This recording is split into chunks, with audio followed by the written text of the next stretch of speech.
cid baan soo faraxmayn faamil xun baana ka dhalan wiilal balaan baana soo korin wax aliyaaliye wixii ku wareegsanaa waxa ay reer TikTok habeen iyo maalin ii soo qorayaan waxan oo dhan waa soo maray waxan oo dhan daraasad baa ku soo sameeyay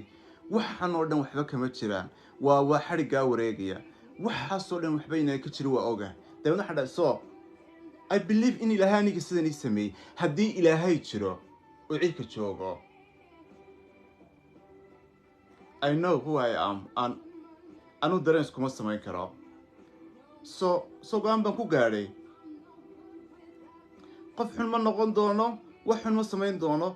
laakiin haddaan qof jeclaado waa ku soconaya waana ku socday jacaylo fiicanna way soo mareen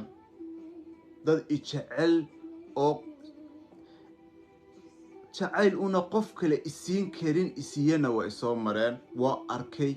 waa ku soo noolaa waa dareemay layma khasbin layma afduubin layma kufsanin anaa doortay anaa ku qancay anaa ku dul wareegay anaa dhinac kasta ka eegay anaa dheed la sameeyay anaa choice lahaa anaa ku galay oo la isku dayay in lay protect-gareeyo inta lay protect-gareyn karo waayo sababtaan Norway u imi waxay ahayd inaa xorriyad haysto inaa xorriyad ku noolaado laakiin maxay soo gaadhay inaan dadkii jeclaa aan kala go'no aan xeer yeelan ay dhibaatooyin badan jiraan telefoonka layga qaban laygu dhaa waxaan wadi haddaana joojin annagana isma naqaano faamilkayga muruga xoog loo keenay ay faamilkayga xanuun badan u keenay aan nafteeda xanuun badan u keenay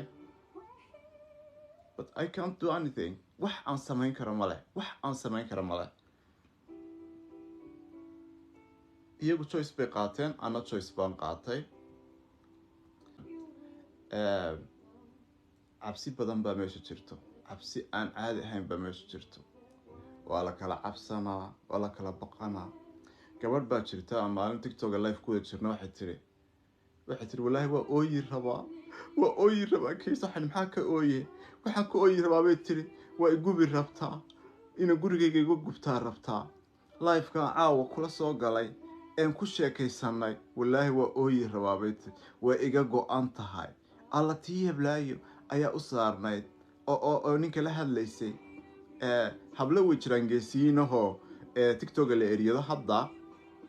oo wax lagu hayo oo ku adkaystay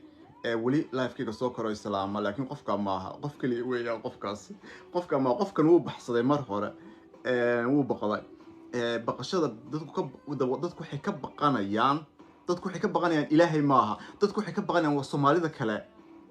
faham meesha ka socoto dadku kama baqanayaan ilaahay dadka kale ka baqanayaan asxaabe dictatorkan lagu sheegayo Soomaaliya ka dagladay waa idinka waa dadkan Soomaalida weeyaan ayaa laga baqanayaa waayo qofku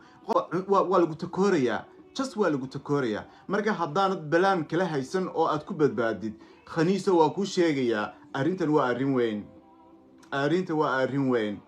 soo marka hore hub ururso ciidan ururso lacag ururso balaan ururso saaxiibo kala samayso projectiyo kala samayso ilaa aad halkaa gaadhid oo aad ogaatina back up haysatid back up aad ku badbaadaysid marka lagu soo tuuro waa lagu tuuraya marka lagu tuuro ilaa aad istid back up kale ku badbaadid oo ku difaaca walaalo ku bariyaa soo bixi walaalo waa ku bariyaa dadkiina yareer Soomaaliya jooga ee TikTok soo galaya ee dansayo arrintan ma ogidin jabkan uu weyn yahay so walaalo waa ku bariyaa qoyar iska soco ilaa aad back up